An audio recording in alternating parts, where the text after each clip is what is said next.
Well, fire season's not over, peak fire season's over. Absolutely, and even when we're looking at the drought monitors, we're looking at all these different factors, we are still very much in danger of any fire starting. So far, we've been relatively lucky this season, but that danger is not over yet. Even looking at this drought monitor, these are updated every Thursday afternoon, and you can see still large areas of drought. Every single location in the state of California is currently under at least some stage of drought conditions. But the good news is we did have at least a little bit of a decrease in some of these conditions from this last update, and that comes from the storm that we saw earlier on last week as it continues to be kind of ingested into our system, continuing to see a little bit of a decrease, especially in the Sierras just on the other side of the Central Valley. They saw feet of snow from that same system that brought us some inches of rain here on the Central Coast, but we are continuing to keep a very close eye on that. We do still have this very large area of exceptional drought right in the middle of the state. Either way, we need rain here on the Central Coast. No changes. Severe drought still along all of our coastlines, extreme in our coastal valleys,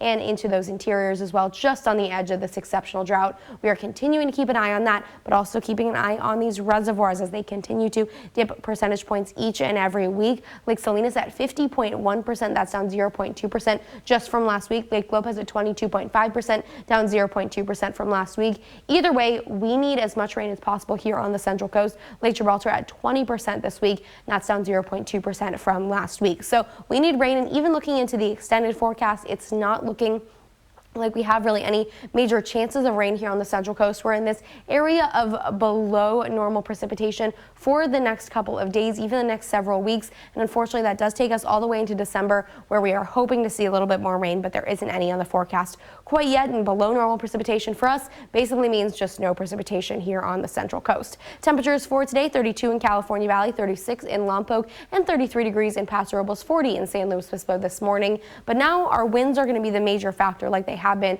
throughout the majority of this week. We do have more of those onshore winds for today. They're going to be meeting with some offshore winds in the interior valleys, keeping us a little bit more consistent across those temperatures for today, slightly cooler than it has been recently. But then by tomorrow, those offshore winds are going to kick right back in, bringing lots of gusts, especially in the afternoon hours for your Saturday, but temperatures rising back up to the mid-70s throughout portions of the region. But for today, still in the 60s, 68 degrees in Paso Robles, 67 in San Luis Obispo and Santa Maria, 66 in Lompoc, and 69 degrees in Santa Barbara for today. Along our north coast, not too bad. Morro Bay at 60, 68 in San Miguel and Avila Beach. In the Five Cities region, very similar conditions there. Nipomo at 65, 61 in Los Osos, and along our south coast, similar conditions. Goleta at 68, 70 degrees in San Ynez, and 67 degrees in Orchid. Slightly warmer in the 70s throughout the majority of the Central Coast for tomorrow, and comfortable conditions through the weekend. Neil and Janelle, back to you. All right, Vivian, thank you.